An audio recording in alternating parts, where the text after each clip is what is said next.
Malam ini, hujan turun seolah menertawakan nasibku.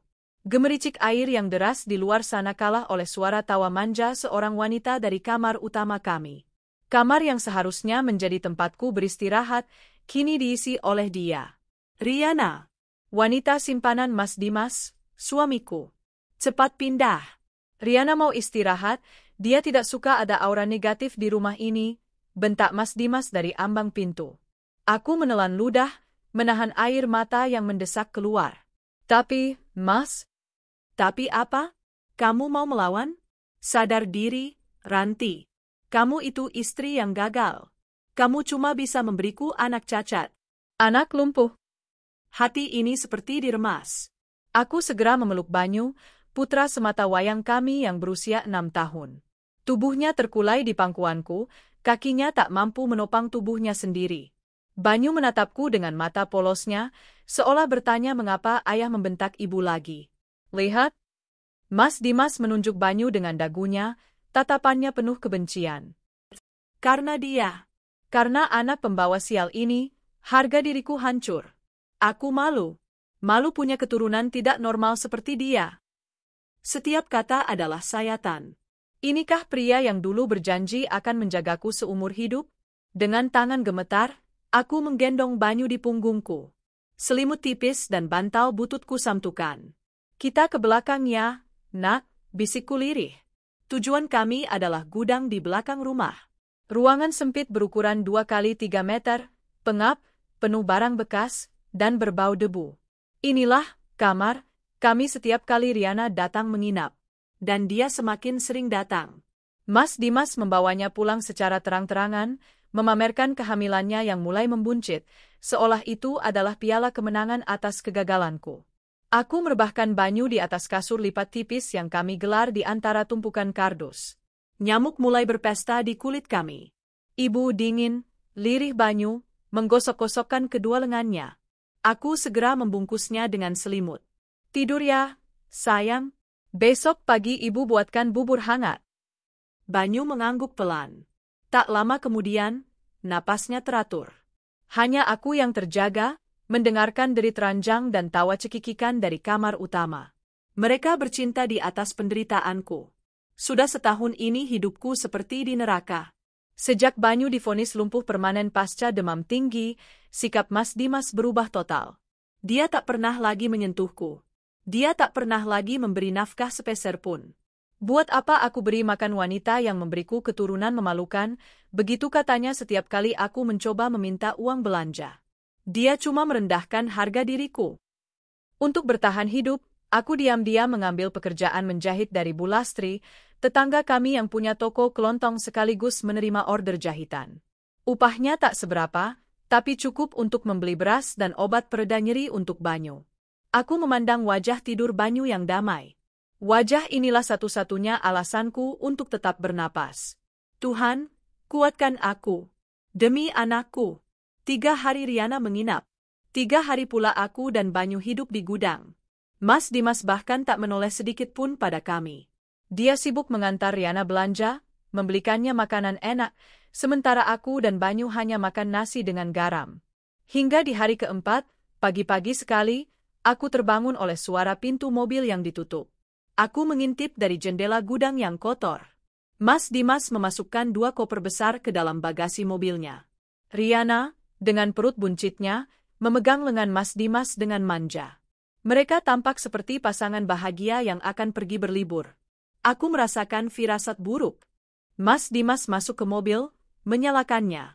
Aku berlari keluar dari gudang, masih dengan daster kusam, menggedor kaca jendelanya. Banyuku tinggal sebentar di dalam. Mas Dimas, mau kemana? Mas Dimas membuka kacanya sedikit. Wajahnya dingin tak berperasaan. Aku pergi. Aku akan memulai hidup baru dengan Riana di kota. Anak yang dia kandung ini adalah masa depanku. Anak yang sehat, yang normal. Tidak seperti anakmu. Mas, jangan, Mas. Terus aku sama Banyu bagaimana? Raungku, tak peduli lagi pada harga diri. Itu urusanmu, bentaknya. Urus saja anak lumpuhmu itu. Aku sudah muak. Jangan pernah cari aku lagi. Dia menutup kaca mobilnya rapat-rapat. Riana di kursi penumpang menatapku dengan senyum kemenangan yang menghina. Mobil itu melaju kencang, meninggalkan aku yang tersungkur di jalanan becek sisa hujan semalam. Dia kabur. Dia benar-benar meninggalkan kami. Tanpa pamit, tanpa pesan, tanpa sepeser pun uang. Duniaku runtuh. Tapi saat aku mendengar panggilan lirih Banyu dari dalam gudang, aku tahu aku tidak boleh runtuh. Aku harus bangkit. Demi dia, keheningan setelah mobil Mas Dimas menghilang terasa lebih memekakkan telinga daripada semua bentakannya selama ini. Rumah kecil yang kami sewa terasa kosong melompong. Hanya ada aku dan Banyu yang menatapku dengan bingung dari pintu gudang. Ibu, ayah pergi kerja, ya? Tanyanya polos. Aku tak sanggup berkata jujur. Aku hanya tersenyum, senyum paling palsu yang pernah kuciptakan, lalu menggendongnya masuk ke kamar utama. Iya, sayang, ayah kerja di kota. Sekarang, ini kamar kita lagi. Kamar itu masih menyisakan aroma parfum Riana yang menyengat. Dengan sisa tenaga yang ada, aku mengganti semua sprei, membuka jendela lebar-lebar, membuang semua jejak perempuan itu. Rumah ini harus bersih dari energi mereka. Hari pertama adalah yang terberat. Tak ada uang sepeser pun yang ditinggalkan Mas Dimas. Di dompetku hanya ada Rp50.000, sisa upah jahitan dari Bu Lastri minggu lalu. Cukup untuk beras dan telur untuk 3 hari. Aku tidak menangis lagi. Air mataku sudah kering. Yang ada hanya tekad. Besoknya, pagi-pagi sekali, aku menggendong Banyu di punggung. Aku mengunci rumah dan berjalan cepat ke toko Bu Lastri. Bu, sapaku, berusaha terdengar normal. Bu Lastri, wanita parubaya pemilik toko kelontong yang juga merangkap sebagai pangkalan order jahitan, menatapku dengan iba. Dimas, pergi? Aku hanya mengangguk. Bibirku keluh. Sudah ibu duga? Desahnya. Laki-laki tak bertanggung jawab. Lalu, kamu bagaimana, Ranti? Mau pulang kampung? Aku menggeleng cepat. Saya tidak punya siapa-siapa lagi, Bu. Saya mau tetap di sini. Bu, tolong beri saya pekerjaan. Apa saja. Permak celana, pasang kancing, jahit taplak, apa saja saya kerjakan. Saya butuh uang untuk Banyu. Bu Lastri terdiam sejenak, menatap Banyu yang bersandar di punggungku. Mesin jahit ibu yang di belakang jarang terpakai. Kamu bisa pakai itu? Bawa Banyu ke sini setiap hari, biar dia main di dalam selagi kamu kerja. Soal upah, kita bicarakan perpotong. Rasa syukur membuncah di dadaku. Terima kasih, Bu. Terima kasih banyak. Maka dimulailah rutinitasku. Setiap hari, setelah memandikan dan menyuapi Banyu, aku akan menggendongnya ke toko Bu Lastri. Aku akan duduk di depan mesin jahit tua itu, dari pagi hingga toko tutup. Tanganku tanpa henti menggunting kain, memasukkan benang, dan menginjak pedal mesin. Banyu akan duduk di tikar kecil di sebelahku, terkadang menggambar di buku bekas, terkadang hanya menatapku bekerja. Hati ini sakit melihatnya tak bisa berlari seperti anak lain, tapi justru tatapan matanya lah yang membuat jarum di tanganku terus bergerak. Bulan-bulan pertama, uang yang terkumpul hanya cukup untuk makan dan membayar sewa rumah kontrakan kami yang sempit. Setiap malam, setelah Banyu tidur, aku akan memijat kakinya yang kaku. Aku tak putus asa.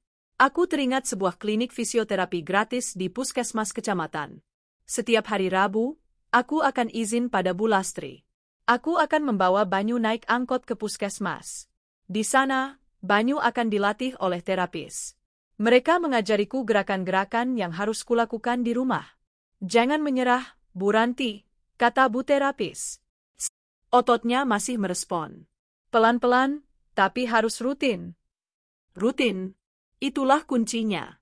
Setiap pagi sebelum bekerja, dan setiap malam sebelum tidur, aku tak pernah absen melatih Banyu. Aku meregangkan kakinya, memijatnya, dan menyemangatinya untuk mencoba menggerakkan jari-jarinya. Itu adalah perjuangan yang melelahkan. Ketika Banyu berusia 7 tahun, aku dihadapkan pada kebimbangan baru. Sekolah. Anak-anak sebayanya sudah masuk SD. Banyu hanya bisa terbaring. Ibu, Banyu mau sekolah, katanya suatu hari. Aku membulatkan tekad. Dengan tabungan yang kukumpulkan sedikit demi sedikit, aku mendaftarkan Banyu ke SLB, sekolah luar biasa, yang letaknya cukup jauh di pinggir kota. Biayanya tidak murah untuk ukuranku, tapi aku rela mengurangi porsi makanku sendiri demi Banyu. Jahitanku semakin banyak. Pelanggan Bu Lastri menyukai hasil kerjaku yang rapi dan teliti. Jahitan Mbak Ranti halus sekali, puji mereka. Kabar dari mulut ke mulut menyebar. Suatu hari, seorang guru dari sekolah setempat datang menemuiku. Mbak Ranti, saya dengar jahitan kebaya Mbak bagus. Saya ada bahan brokat, bisa tolong buatkan untuk wisuda anak saya. Itu adalah order besar pertamaku. Bukan lagi permak, tapi membuat baju dari nol. Aku gugup, tapi aku menerimanya. 3 hari 3 malam aku lembur, memastikan setiap jahitan dan payet terpasang sempurna. Ketika kebaya itu selesai dan diambil, si ibu guru itu terperangah. Mbak Ranti, ini jauh lebih bagus dari yang saya bayangkan. Ini seperti jahitan butik mahal. Dia membayarku 2 kali lipat dari harga yang kuminta. Ini bonus buat kerja keras Mbak. Nanti saya akan rekomendasikan ke teman-teman saya. Itulah titik baliknya.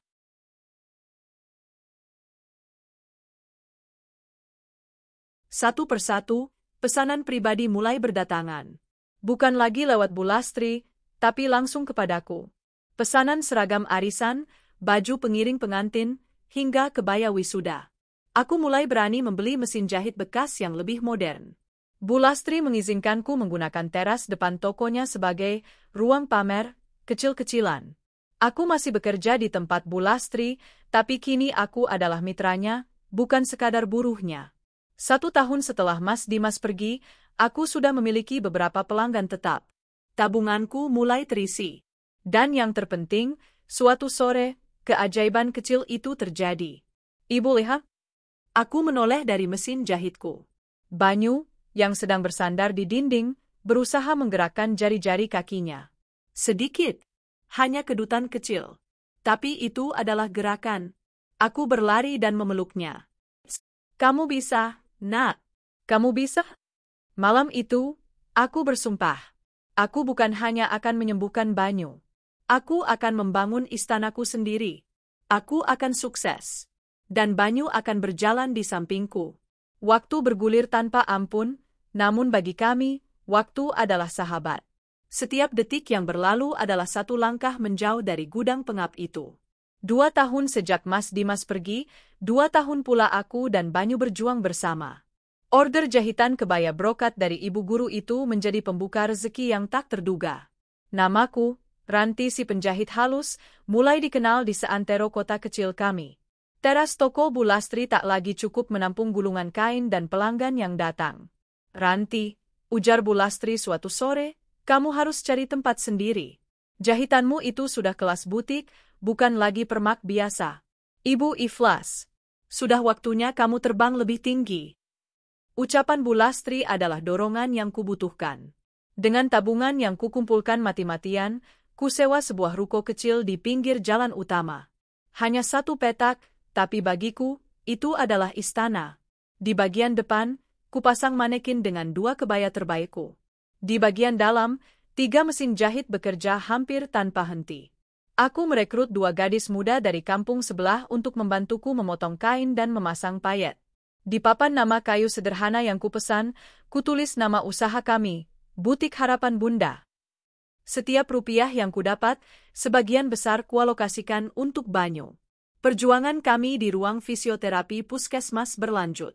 Tapi kini, aku bisa menambahkannya dengan terapi privat seminggu sekali. Seorang terapis muda bernama Mas Doni datang ke rumah, membawa alat-alat latih portabel. Banyu ini pejuang, Bu Ranti, kata Mas Doni, sambil menyeka keringat di dahi Banyu setelah sesi latihan yang berat. Otot-otot kakinya merespon lebih baik dari yang saya duga. Jangan putus asa, kuncinya konsistensi. Dan Banyu, dia tidak pernah mengeluh. Dia menggigit bibirnya menahan sakit saat kakinya ditarik dan dilatih, tapi matanya menatapku, seolah berkata, aku kuat demi ibu. Di sekolahnya, Banyu adalah bintang. Keterbatasan fisiknya justru membuat pikirannya melesat tanpa batas. Dia melahap semua buku. Gurunya di SLB sering memanggilku, bukan untuk mengeluh, tapi untuk takjub. "Bu Ranti, Banyu itu jenius," kata bu guru wali kelasnya. "Dia memenangkan lomba cerdas cermat sains tingkat kabupaten. Dia mengalahkan peserta dari sekolah-sekolah umum terbaik." Aku menangis haru saat menjemputnya hari itu. Banyu duduk di kursi rodanya, dengan medali emas menggantung di lehernya. Senyumnya begitu cerah. "Ibu, Banyu mau jadi dokter," bisiknya di perjalanan pulang. Aku tertegun. "Kenapa, Nak?" "Banyu mau sembuhkan orang-orang yang sakit seperti Banyu. Banyu mau tahu kenapa kaki Banyu dulu tidak bisa gerak. Dan, Banyu mau buat ibu bangga." Sejak hari itu, tekadku semakin membara. Aku akan menjadikan putraku seorang dokter. Tak peduli berapapun biayanya. Butik harapanku semakin ramai. Para istri pejabat dan pengusaha lokal kini menjadi pelanggan setiaku. Mereka tidak lagi memanggilku Ranti si penjahit, tapi desainer Ranti. Aku tak lagi memakai daster kusam. Aku memakai blus dan rok sederhana rancanganku sendiri. Aku harus terlihat pantas. Malam itu, 5 tahun setelah Mas Dimas pergi, Banyu berusia 11 tahun. Butikku sudah mapan. Aku sedang duduk di ruang tengah rumah baru kami, rumah kecil yang berhasil kubeli secara mencicil, sambil menggambar sketsa gaun malam. Tiba-tiba, aku mendengar suara langkah kaki. Bukan langkahku. Aku mendongak. Di sana, di ambang pintu kamarnya, berdiri Banyu. Dia berdiri tanpa pegangan. Kakinya masih gemetar hebat, tubuhnya condong ke depan, keringat membanjiri wajahnya. Tapi dia berdiri. Dia berdiri di atas kedua kakinya sendiri. Gemetar, dia melangkah. 1 langkah. 2 langkah. "Ibu?" panggilnya, suaranya bergetar menahan usaha. Pensil dari tanganku jatuh ke lantai. Aku tak bisa bergerak. Air mata mengalir deras. "Ibu, Banyu." "Banyu bisa jalan." Dia terhuyung dan jatuh ke pelukanku. Aku memeluknya erat, mencium puncak kepalanya. Malam itu, di rumah kecil kami, keajaiban terbesar dalam hidupku telah terjadi. Putraku, yang dulu dihina karena kelumpuhannya, telah mengambil langkah pertamanya menuju takdirnya. Roda takdir kami mulai berputar ke atas. Langkah pertama Banyu malam itu adalah awal dari sebuah lari maraton. Suara langkah kakinya menjadi musik terindah di rumah kami. Awalnya goyah dan tertatih, seringkali dibantu tongkat penyangga. Tapi Banyu, dengan tekad sekeras baja warisan penderitaan kami, menolak kursi rodanya. "Aku tidak mau pakai itu lagi, Bu. Aku mau jalan ke sekolah," katanya tegas, saat kami mendaftarkannya ke SMP umum. Aku sempat khawatir. Khawatir dia akan diejek, khawatir dia akan jatuh. Tapi Banyu bukan lagi anak rapuh yang bersembunyi di balik punggung ibunya. Dia berjalan tegak di hari pertamanya, meski sedikit pincang, mengabaikan tatapan heran teman-teman barunya. Dan seperti di SLB, dia kembali membuktikan bahwa otaknya adalah senjatanya. Keterbatasan fisik yang tersisa tak menghalanginya. Dia selalu menjadi juara kelas. "Banyu si jenius," begitu teman-temannya menjulukinya. Julukan yang jauh lebih indah daripada Banyu si cacat yang pernah dilontarkan ayahnya. Sementara Banyu menaklukkan dunia akademis, aku menaklukkan dunia mode di kota ini. Butik harapan Bunda tak lagi muat di ruko kecil itu. Pesanan membludak. Para istri pejabat dan sosialita kini rela antre berbulan-bulan untuk dibuatkan kebaya atau gaun pesta oleh desainer Ranti. Aku memberanikan diri mengambil pinjaman bank. Aku membeli sebuah bangunan 3 lantai di pusat kota. Lantai pertama adalah galeri butik yang mewah dengan etalase kaca yang berkilauan. Lantai 2 adalah ruang kerja dan produksi, dengan 20 mesin jahit berderet rapi, mempekerjakan ibu-ibu rumah tangga dari lingkungan sekitarku. Lantai 3 adalah kantor pribadiku. Aku bukan lagi Ranti yang berbau debu gudang. Aku adalah Ranti, pemilik butik ternama, yang fotonya mulai muncul di majalah lokal. Kami pindah dari rumah kontrakan sempit itu, lalu pindah lagi dari rumah cicilan pertama kami. Kini kami tinggal di sebuah rumah besar di kawasan elit, dengan taman yang luas tempat Banyu bisa berolahraga setiap pagi untuk melatih kakinya. Saat Banyu lulus SMA, dia berdiri di atas panggung sebagai lulusan terbaik. Pidato kelulusannya membuat seluruh hadirin menangis. Saya berdiri di sini, katanya, suaranya lantang dan jelas, bukan hanya karena buku yang saya baca. Saya berdiri di sini karena seorang wanita yang tak pernah lelah memijat kaki saya setiap malam. Seorang wanita yang rela tidak makan, agar saya bisa terapi. Seorang wanita yang mengubah dirinya dari penjahit upahan menjadi desainer ternama, demi saya. Ibu saya, Ranti. Piala ini untukmu, Bu. Aku terisak di kursi undangan. Semua mata memandangku dengan kekaguman. Sesuai janjinya, Banyu mendaftarkan diri di Fakultas Kedokteran universitas terbaik di negeri ini. Dan dia diterima. Tanpa tes. Melalui jalur prestasi dan olimpiade sains yang tak terhitung jumlahnya. Masa-masa kuliahnya adalah masa terberat kami. Banyu harus tinggal di kota lain. Aku harus belajar melepaskannya. Tapi teknologi membantu. Setiap malam kami video call. Biaya kuliah kedokteran yang selangit? Butikku lebih dari sanggup untuk membiayainya.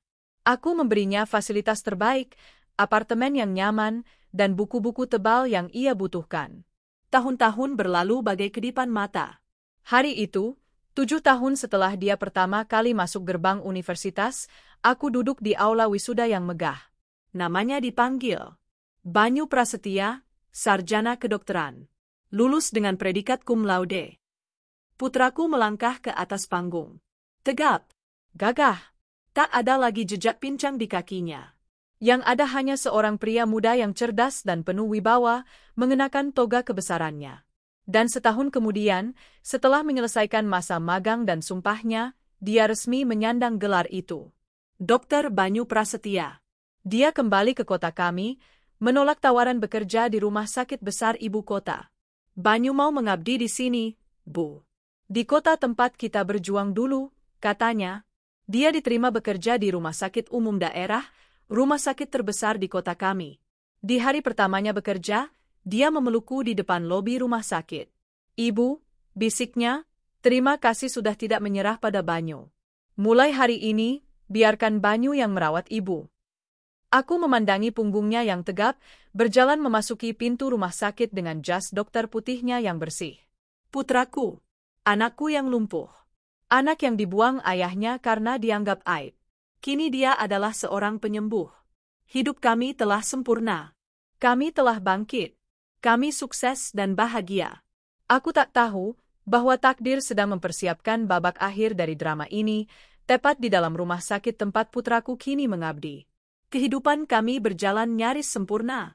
Aku sibuk mengelola butik yang kini memiliki 2 cabang di kota tetangga, sementara Dr. Banyu Prasetya telah menjadi nama yang dihormati di rumah sakit umum daerah.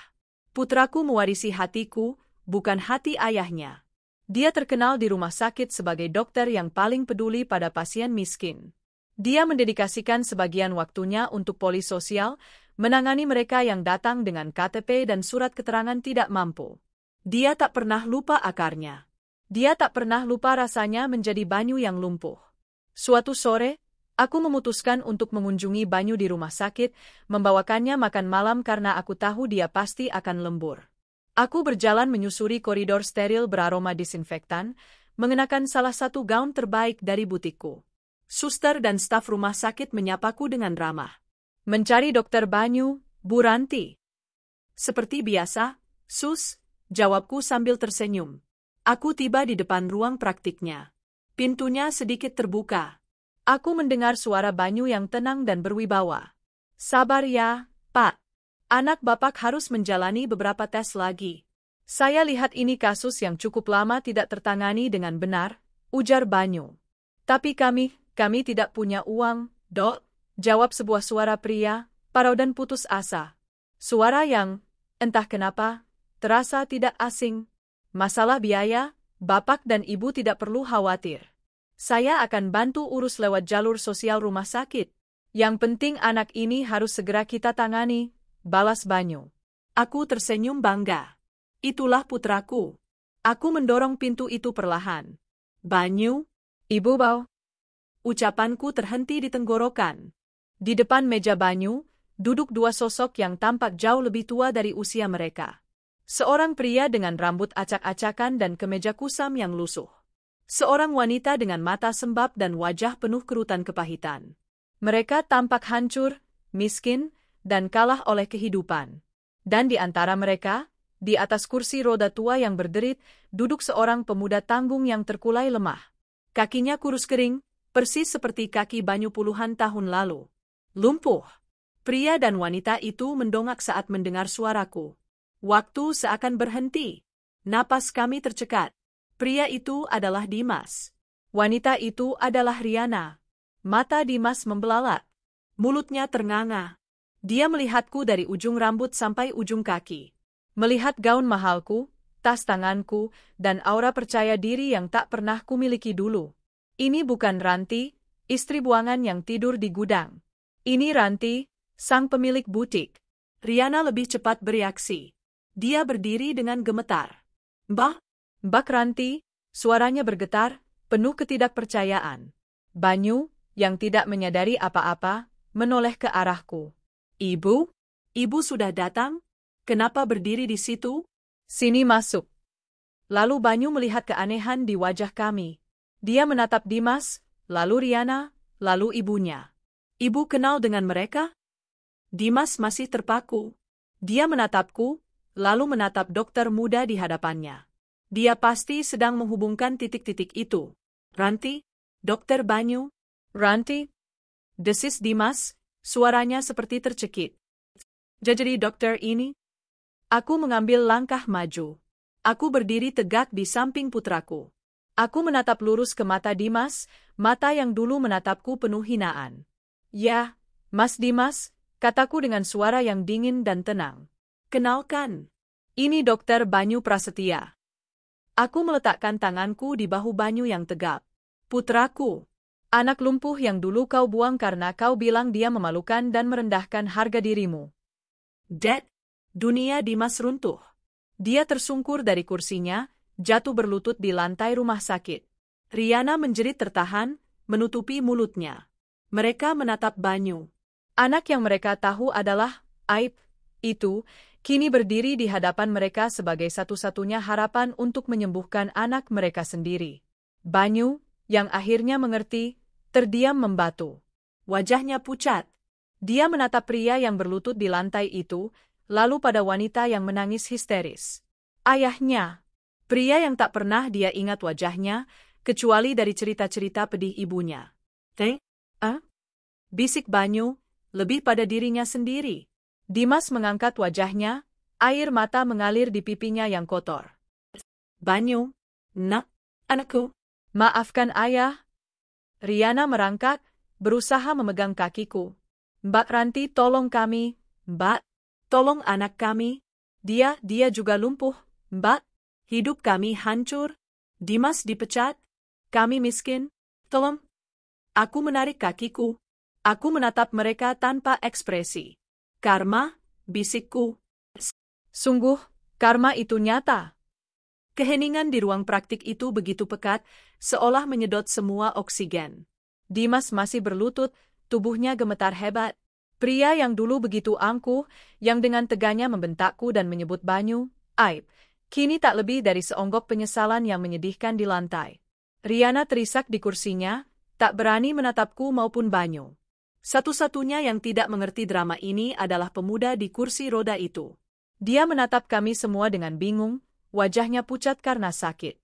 Banyu adalah yang pertama memecah kebisuan. Selama beberapa detik, aku melihat amarah, luka, dan kebencian puluhan tahun berkelebat di matanya. Dia menatap Dimas. Ini adalah pria yang merampas masa kecilnya. Ini adalah pria yang membuatnya dan ibunya tidur di gudang. Namun, sepersekian detik kemudian, tatapan Banyu beralih. Bukan lagi pada Dimas atau Riana. Tatapannya terkunci pada pemuda di kursi roda itu. Dia melihat kaki yang kurus. Dia melihat tatapan mata yang putus asa. Dia melihat dirinya sendiri di masa lalu. Jas dokter putih yang dikenakannya seolah menegakkannya kembali. Dia mengambil napas dalam-dalam. Wajahnya yang tadi pucat pasi kini kembali tenang, profesional, namun dingin. Ibu, katanya padaku, tapi matanya tak beralih dari pasiennya. Tolong tunggu di luar sebentar. Saya harus memeriksa pasien saya. Aku mengangguk, mengerti?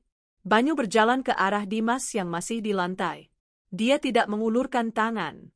Pak, katanya, suaranya datar. Tolong Anda berdiri. Anda mengganggu saya bekerja. Pasien Anda sedang menunggu. Panggilan, Pak, bukan, Ayah, terdengar seperti tamparan yang lebih keras daripada bentakan. Dimas tersentak. Dengan gemetar, dibantu Riana, dia kembali duduk di kursi. Wajahnya menunduk dalam, tak berani menatap putra yang dulu dibuangnya. Banyu mengabaikan mereka berdua.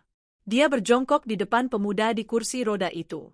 Siapa namamu? Tanya Banyu, suaranya kini sedikit lebih lembut saat berbicara pada pasiennya.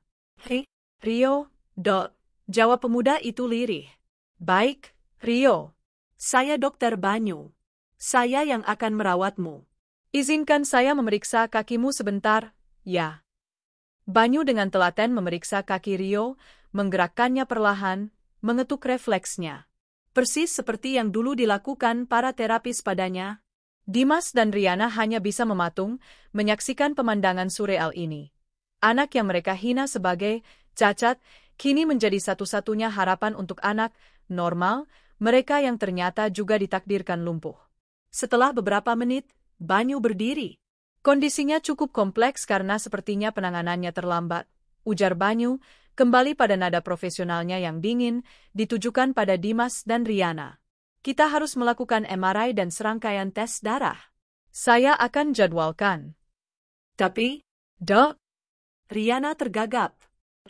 Kami tidak punya uang sama sekali. Perusahaan Mas Dimas bangkrut, dia dipecat. Banyu menatap mereka. Tatapannya lurus, tanpa iba, hanya ada fakta. Saya tahu, katanya singkat. Saya sudah melihat berkas Anda. Itulah gunanya poli sosial. Saya yang akan menangani administrasinya. Kalian tidak perlu membayar. Tangis Riana pecah. Dia hendak bersujud di kaki Banyu, namun Banyu mundur selangkah. Jangan lakukan itu, kata Banyu tegas. Saya melakukan ini bukan untuk kalian. Saya melakukan ini karena dia, Banyu menunjuk Rio. Saya melakukan ini karena saya seorang dokter. Dan karena saya tahu persis bagaimana rasanya berada di kursi roda itu. Dimas mengangkat wajahnya. Banyu, ayah. Hentikan, potong Banyu, suaranya meninggi sedikit. Anda bisa memanggil saya, dokter, atau Dokter Banyu. Saya akan merawat putra Anda. Saya akan memberinya pengobatan terbaik yang bisa rumah sakit ini tawarkan, tanpa biaya. Itu janji saya sebagai dokter. Banyu berjalan ke mejanya, menulis resep. Tapi, lanjutnya, tanpa memandang mereka. Hanya sebatas itu. Hubungan kita hanya sebatas dokter dan keluarga pasien. Tidak lebih. Dia menyerahkan kertas itu pada Dimas. Tangan Dimas gemetar hebat saat menerimanya. Bawa putra Anda ke bagian rawat inap sekarang. Suster akan mengurus kamarnya. Saya akan visit nanti malam. Dimas dan Riana tak bisa berkata-kata lagi. Mereka hanya bisa mengucapkan, terima kasih, Dok, terima kasih. Berulang kali seperti gumaman. Mereka membalikkan kursi roda Rio dan keluar dari ruangan itu dengan langkah gontai, penuh rasa malu. Ketika pintu tertutup, aku masuk kembali. Banyu sedang berdiri membelakangiku, menatap keluar jendela. Bahunya yang tegap tampak bergetar. Aku menghampirinya, memeluknya dari belakang. Kamu hebat, Nak. Banyu berbalik dan memelukku erat. Untuk pertama kalinya sejak dia dewasa, aku melihat putraku menangis. Sakit, Bu, bisiknya. Melihatnya, dan tahu dia ayah Banyu, sakit sekali. Tapi melihat anak itu, Banyu tidak bisa, Bu. Banyu tidak bisa menolaknya. Ibu tahu, kataku, mengelus punggungnya. Kamu melakukan hal yang benar. Kamu anak ibu. Kamu penyembuh. Biarkan mereka hidup dari belas kasihanmu. Biarkan mereka setiap hari melihat kesuksesan anak yang dulu mereka buang. Banyu melepaskan pelukannya, menyeka air matanya. Ibu benar. Biar karma berjalan. Mulai sekarang, Banyu akan fokus menyembuhkan anak itu. Tapi Banyu tidak akan pernah membiarkan pria itu dekat dengan Banyu. Dia tetap ayah Banyu, Banyu akan menghormatinya sebatas itu. Tapi dia bukan lagi keluarga Banyu. Keluarga Banyu adalah aku. Hanya aku. Hari-hari berikutnya di rumah sakit menjadi sebuah panggung sandiwara yang ironis. Banyu, dengan profesionalisme penuh, menangani kasus Rio. Dia menjadwalkan MRI, melakukan tes darah, dan merancang program fisioterapi intensif di dalam rumah sakit. Semua biaya, seperti janjinya, ditanggung oleh program sosial rumah sakit yang diawasinya. Dia memperlakukan Rio dengan kelembutan yang sama seperti dia memperlakukan pasien anak-anak lainnya. "Ototmu masih bagus, Rio," kata Banyu pada saudara tirinya itu, saat dia memeriksa kakinya di ruang rawat inap kelas 3 yang pengap. "Kamu harus rajin latihan seperti yang saya ajarkan, ya. Kamu pasti bisa lebih baik." Rio, yang tidak tahu menahu soal masa lalu, menatap Banyu dengan penuh kekaguman. Baginya, Dokter Banyu adalah malaikat penolong. Namun, di luar ruang rawat, Dimas dan Riana menjalani siksaan batin mereka. Mereka harus hidup di rumah sakit, tidur di selasar koridor beralas tikar tipis, karena tak punya uang untuk pulang pergi. Setiap hari, mereka menyaksikan Banyu, anak yang mereka buang, berjalan gagah dengan jas dokter putihnya, dihormati oleh semua perawat, memberikan perintah, dan menyelamatkan nyawa. Dan setiap hari, mereka juga melihatku. Aku rutin mengunjungi Banyu, membawakan makan siang atau sekadar mampir setelah menutup butik. Aku akan berjalan melewati koridor itu, mengenakan pakaian terbaikku, dengan aroma parfum mahal yang kontras dengan bau keringat dan keputusasaan mereka. Riana selalu menunduk, tak berani menatapku. Tapi Dimas, dia selalu menatapku. Tatapannya adalah campuran yang menyakitkan antara penyesalan, kerinduan, dan rasa malu yang tak terhingga. Suatu sore, Riana memberanikan diri. Saat aku lewat, dia beringsut, mencoba menyentuh ujung sepatuku. "Mbak Ranti, tolong, kami belum makan hari ini." Aku berhenti. Aku menatapnya. Wanita yang dulu tertawa di kamarku. Wajahnya kini kotor dan tirus. Aku mundur selangkah, menjaga jarak. "Anakku," kataku dingin, "sudah menjamin pengobatan putramu. Itu sudah lebih dari cukup. Urusan perutmu, itu bukan urusanku." "Tapi, Ma, kalian berdua adalah penjahat di masa laluku," potongku. "Kalian merampok masa kecil anakku dan harga diriku. Kubiarkan anakku membantu kalian karena dia berhati mulia. Tapi jangan harap hal yang sama dariku. Aku tidak sudi bersentuhan dengan kalian." Aku melangkah pergi, meninggalkannya yang terisak di lantai koridor. Puncaknya terjadi seminggu kemudian. Aku sedang berjalan menuju mobilku di parkiran rumah sakit. Tiba-tiba Dimas berlari mengejarku. "Ranti, tunggu, Ranti." Dia berdiri di depanku, menghalangi pintu mobilku. Pria ini, mantan suamiku. Dia tampak seperti gelandangan. "Ranti, aku tahu aku salah. Aku menyesal, Ranti. Sungguh, aku menyesal." Dia mulai menangis seperti anak kecil. Aku dibutakan oleh Riana. Aku malu punya anak lumpuh." "Dan lihat sekarang," kataku tajam, "Tuhan memberimu apa yang kau malu-malukan. Kau meninggalkan anakku yang lumpuh demi pelakor yang hamil, dan ternyata pelakor itu melahirkan anak yang lumpuh juga. Bukankah itu lucu, Mas Dimas?" "Ampuni aku, Ranti. Tolong, maafkan aku. Aku tidak tahu harus bagaimana lagi. Melihatmu sukses, melihat Banyu anakku, dia jadi dokter. Dia bukan anakmu lagi," tegasku.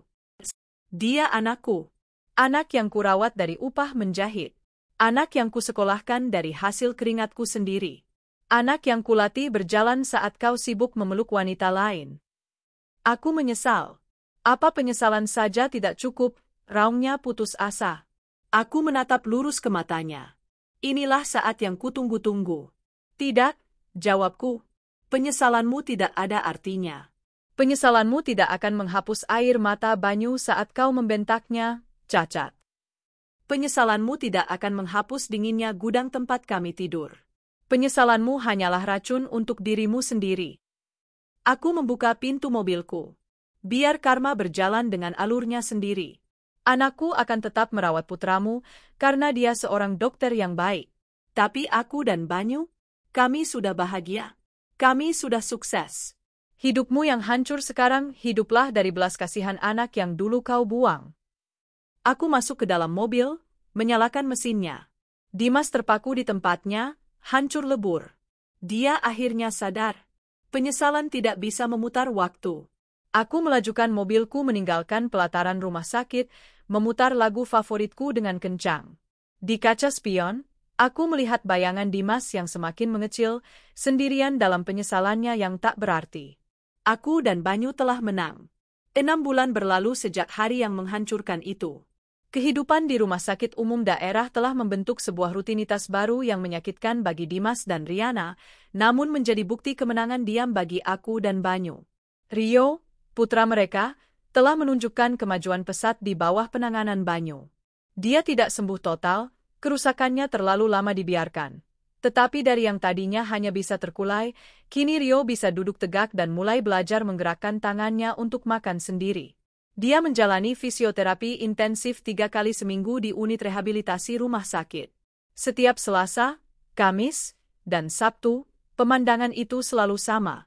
Banyu, dengan jas dokter putihnya yang bersih dan wibawa yang tak terbantahkan, akan datang ke ruang fisioterapi. "Ayo, Rio. Lebih kuat lagi." "Kamu bisa," kata Banyu, suaranya tenang dan memberi semangat, sambil membantu terapis memposisikan kaki Rio di alat bantu berdiri. Rio menatap Banyu dengan mata berbinar penuh pemujaan. "Terima kasih, Dokter Banyu. Nanti kalau sudah besar, Rio mau jadi dokter hebat seperti dokter."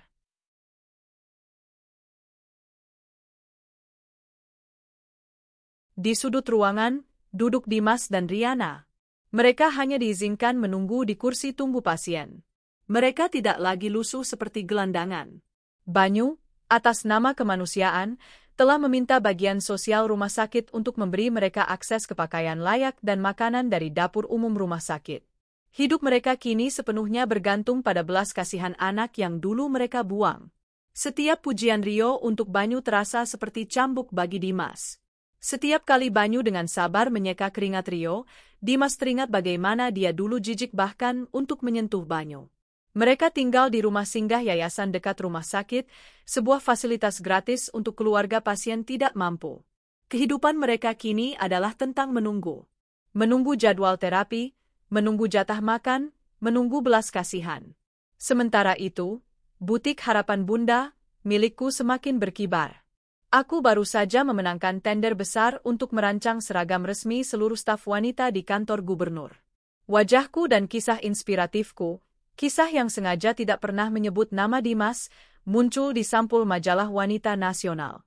Aku kini adalah Ranti, seorang desainer sukses dan ibu dari seorang dokter muda yang brilian.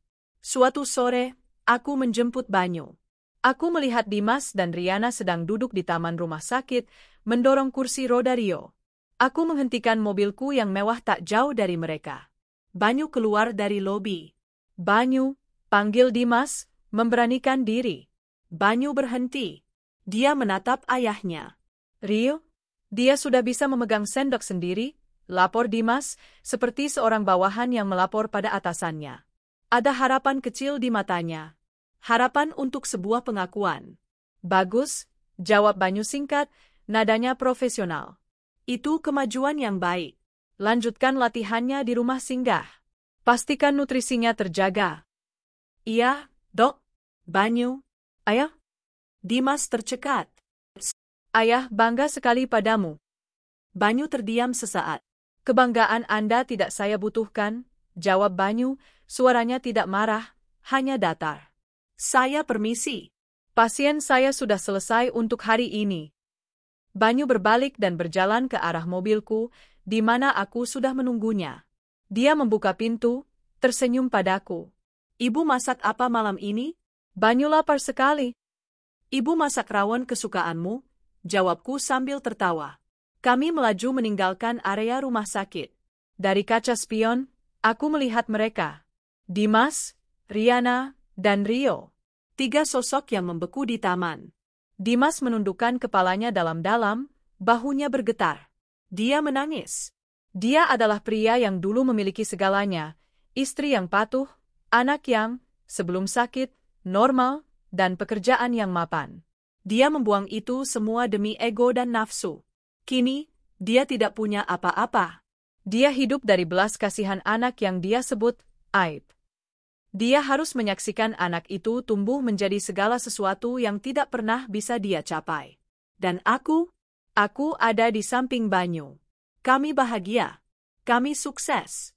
Aku tidak lagi membenci Dimas. Aku hanya merasa kasihan.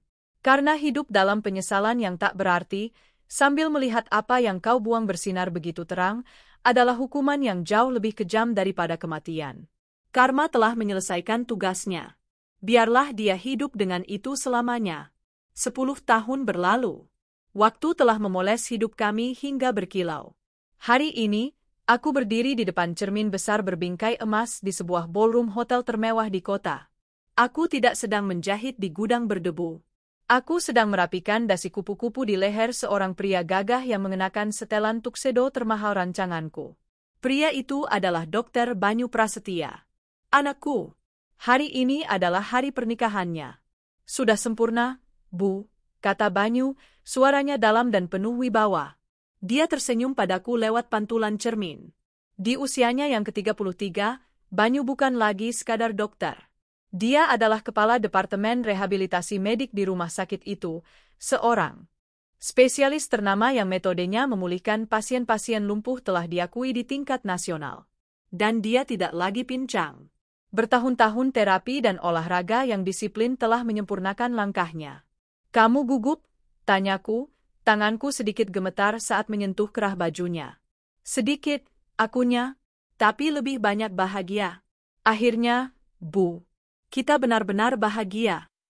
Calon istrinya, Amira, adalah seorang dokter anak yang cantik dan berhati lembut. Dia tahu semua kisah kami. Dia memujaku seperti ibunya sendiri, mengerti bahwa ikatan antara aku dan Banyu ditempa oleh api neraka. Aku sendiri, butik harapan Bunda, kini menjadi merek nasional. Aku memiliki 15 cabang di seluruh Indonesia. Aku adalah Ranti, wanita yang fotonya terpampang di majalah bisnis sebagai simbol ketangguhan. Aku telah melunasi semua utangku pada takdir. Saat aku dan Banyu berjalan keluar dari ruang rias, bersiap menuju altar pernikahan, aku melihat pemandangan yang kontras di luar jendela. Di seberang hotel mewah ini, berdiri sebuah kompleks rumah susun sederhana, rusunawa, milik pemerintah. Kumuh dan padat. Tanpa kusadari, aku tahu persis siapa yang tinggal di salah satu bilik sempit di sana. Di tempat lain, di waktu yang sama, di sebuah kamar sempit berukuran 3x4 meter di rusunawa itu, televisi 14 inci yang buram sedang menyiarkan berita lokal pagi. Pernikahan mewah antara Dr. Banyu Prasetya, putra dari desainer ternama Ranti, dengan Dr. Amira pagi ini menjadi sorotan. Dimas, yang kini berusia akhir 50-an, duduk membatu di lantai. Rambutnya telah memutih semua, wajahnya cekung, matanya kosong. Dia hanya menatap layar TV. Dia melihat Banyu, anaknya, berdiri gagah, tersenyum, di samping wanita cantik dan ibunya yang terlihat anggun dalam balutan kebaya mewah. Mereka tampak seperti raja dan ratu. Mas, terdengar suara rintihan lemah dari kasur tipis di sudut ruangan. Riana terbaring di sana. Tubuhnya kurus kering, hanya tinggal tulang berbalut kulit. Penyakit komplikasi TBC dan diabetes telah menggerogotinya selama bertahun-tahun. Dia bahkan tak sanggup lagi bangkit untuk ke kamar mandi. Di sudut lain, duduk seorang pria berusia pertengahan 20-an di kursi roda. Rio. Perawatan yang diberikan Banyu bertahun-tahun lalu berhasil membuatnya lebih mandiri, dia bisa menggerakkan tangannya. Tapi kakinya tetap tak bisa berjalan. Setelah Banyu memastikan kondisinya stabil dan tidak lagi memerlukan perawatan rumah sakit, Banyu menyerahkan perawatannya pada Dinas Sosial Kota. Bantuan dari Banyu berhenti di pintu rumah sakit. Kini, Rio menghabiskan harinya merawat ibunya yang sekarat, sementara ayahnya, Dimas, hanya duduk melamun. Mereka hidup dari belas kasihan tetangga dan bantuan sosial pemerintah. Dimas menatap Banyu di layar TV. Lalu dia menatap Riana yang terbatuk-batuk. Lalu dia menatap Rio di kursi roda. Dia teringat ucapannya dulu, Aku malu punya keturunan tidak normal. Tuhan mengambil ucapannya. Dia meninggalkan anak lumpuh yang satu, lalu Tuhan memberinya anak lumpuh yang lain. Dia meninggalkan istri yang sehat demi pelakor yang kini sekarat. Dia menghina Banyu sebagai aib, dan kini aib itu adalah orang paling sukses yang pernah dia kenal. Dia menghina aku sebagai istri gagal, dan kini aku adalah wanita terhormat yang bahkan tak sudi meliriknya. Dimas tertawa. Tawa kering yang terdengar seperti isak tangis. Penyesalan itu datang setiap detik. Setiap kali dia bernapas. Setiap kali dia melihat Rio. Setiap kali dia mendengar nama Dr. Banyu disebut orang-orang. Tapi benar kataku dulu. Penyesalan itu tidak ada artinya. Kembali ke ballroom. Musik mulai mengalun. Banyu menggandeng lenganku. "Siap, Bu?" tanyanya. Aku menatap putraku. Wajahnya adalah cerminan kemenanganku. "Ibu siap, Nak." "Sangat siap." Aku berjalan di sampingnya, menyerahkan putraku ke altar kebahagiaannya. Aku melihat ke seluruh tamu, para pejabat, para dokter, para sosialita. Mereka semua bertepuk tangan untuk kami. Aku teringat gudang itu. Dingin, pengap, penuh nyamuk. Dan aku tersenyum. Biarlah karma berjalan dengan alurnya sendiri. Aku tidak perlu membalas. Takdir telah menuliskan balasannya dengan tinta yang jauh lebih kejam daripada yang bisa kubayangkan. Kini, aku dan anakku, kami bahagia. Selamanya. 5 tahun kemudian, di sebuah sore yang cerah, di taman belakang sebuah rumah yang asri dan megah, seorang wanita parubaya yang masih terlihat anggun duduk di kursi teras. Dia adalah Ranti. Dia tidak lagi memegang jarum dan benang, melainkan secangkir teh hangat. Pandangannya tertuju pada hamparan rumput hijau, di mana seorang anak laki-laki kecil berusia 4 tahun berlari tertawa-tawa, mengejar seekor kupu-kupu. Langkah kakinya lincah dan penuh energi. "Bima, awas jatuh, Nak," seru Ranti sambil tersenyum. Bocah itu, Bima, adalah putra Banyu dan Amira. Cucu pertamanya. Banyu, yang kini menjadi salah satu spesialis rehabilitasi medik paling dihormati di negara itu, keluar dan duduk di samping Ranti. Dia baru saja pulang dari rumah sakit. "Lihat dia berlari, Bu," kata Banyu pelan, matanya tak lepas dari putranya. Setiap kali Bima mengambil langkah, Banyu selalu teringat ibu. "Kenapa teringat ibu?" "Karena ibu tidak pernah menyerah pada langkah pertamaku," jawab Banyu, menggenggam tangan Ranti. Tangan yang dulu kapalan karena menginjak pedal mesin jahit, kini halus terawat. Kebahagiaan mereka terasa utuh. Sempurna. Seorang asisten rumah tangga keluar, membawa nampan berisi surat-surat. Di antara tagihan dan undangan, ada satu amplop coklat tipis dengan stempel resmi dari Dinas Sosial Kota. Ranti membukanya dengan dahi berkerut. Surat itu singkat. Sebuah pemberitahuan resmi. "Dengan ini kami memberitahukan bahwa Saudara Dimas, nomor KTP, XXX, telah meninggal dunia 2 hari yang lalu di unit Rusunawa Cendana kamar 402 karena komplikasi penyakit liver. Jenazahnya telah diurus oleh negara karena tidak ada keluarga yang mengambil. Almarhumah Sedri Riana telah meninggal 3 tahun sebelumnya. Putra mereka, Saudara Rio, yang merupakan penyandang disabilitas, kini telah dipindahkan secara permanen ke Panti Wureda dan Disabilitas Harapan Kasih untuk perawatan lebih lanjut. Surat ini dikirimkan kepada Anda sebagai satu-satunya kontak keluarga yang pernah tercatat di data rumah sakit sebagai mantan istri. Tidak ada tindakan lebih lanjut yang diperlukan dari Anda." Ranti membaca surat itu 2 kali. Tidak ada air mata. Tidak ada kemarahan. Tidak ada kebahagiaan. Yang ada hanyalah kelegaan. Sebuah babak telah resmi ditutup oleh takdir. Dia meletakkan surat itu di meja. Di hadapannya, Bima terjatuh di rumput. Namun, dia tidak menangis.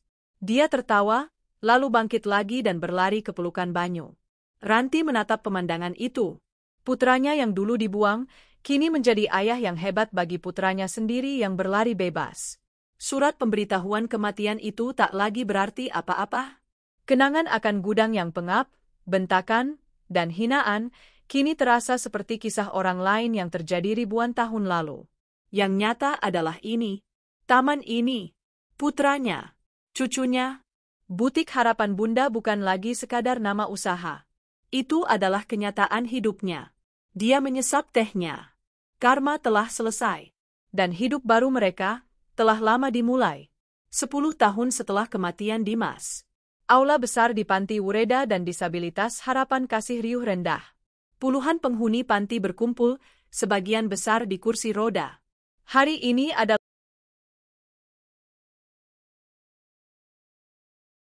Saya sudah tahu semuanya, kata Rio pelan. Beberapa tahun lalu, pengurus panti memberikan saya kotak barang peninggalan ayah. Hanya ada beberapa surat utang dan satu foto lama. Banyu diam, menunggu. Foto pernikahan. Ayah, dengan seorang wanita yang saya kenal sebagai Ibu Ranti. Dan ada anak kecil di foto itu yang mirip sekali dengan dokter. Mata Banyu tidak berubah. Dia hanya mengangguk pelan. Ayah saya, lanjut Rio, matanya berkaca-kaca, dia mengambil segalanya dari Anda. Dia membuang Anda. Tapi, kenapa dulu dokter mau merawat saya? Kenapa dokter tidak membiarkan saya mati saja?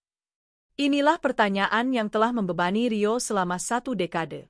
Banyu menatap lurus ke mata saudara tirinya itu. Karena, kata Banyu, saat saya melihatmu di kursi roda itu puluhan tahun lalu, saya tidak melihat putra dari pria yang menghancurkan masa kecil saya. Saya melihat diri saya sendiri. Air mata akhirnya menetes di pipi Rio. Saya tahu bagaimana rasanya lumpuh dan putus asa, lanjut Banyu. Ibuku berjuang mati-matian untuk menyembuhkanku. Kamu tidak punya siapa-siapa. Saya tidak bisa membiarkan sejarah terulang dengan akhir yang berbeda. Anda orang yang baik, Dok. Ibuku yang mengajariku, kata Banyu. Dia mengajariku bahwa balas dendam terbaik bukanlah kebencian.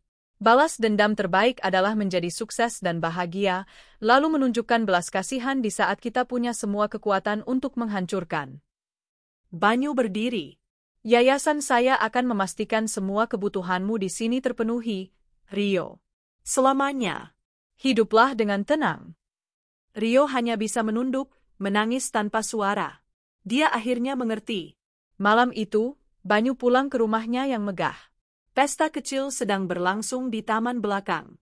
Ranti, yang kini berusia 60-an namun masih bugar dan modis, sedang tertawa sambil memangku cucu perempuannya yang berusia 5 tahun. Bima, cucu laki-lakinya, yang sudah remaja, sedang asyik memanggang barbeku bersama Amira. Rumah itu penuh dengan tawa dan aroma makanan enak. Banyu berjalan ke arah ibunya dan duduk di sebelahnya. Dari panti, Nak, tanya Ranti. Iya, Bu. Semuanya lancar, jawab Banyu. Kamu menemuinya? Iya. Hening sejenak di antara mereka. Dia baik-baik saja, kata Banyu. Ranti mengangguk. Wajahnya damai. Bagus, kita sudah menutup buku itu. Ranti kemudian menoleh ke cucu-cucunya. Ayo, Bima, Anya, kuenya sudah matang. Siapa yang mau? Anak-anak itu berlari menyerbu nenek mereka. Banyu memandangi mereka, lalu memandangi ibunya. Dia teringat Rio, yang duduk sendirian di panti. Dia teringat Dimas, yang meninggal sendirian di kamar rusun. Dia teringat Riana, yang meninggal karena penyakit. Lalu dia melihat ibunya, yang tertawa dikelilingi cinta, kemewahan, dan keluarga. Banyu tersenyum. 2 takdir telah ditentukan. 1 takdir dibangun di atas kebencian dan penyesalan. Satunya lagi dibangun di atas perjuangan dan harapan. Dia tahu, ibunya, Ranti, bukan hanya telah mengalahkan karma. Dia telah menulis takdirnya sendiri. Dan Banyu adalah mahakarya terbaiknya.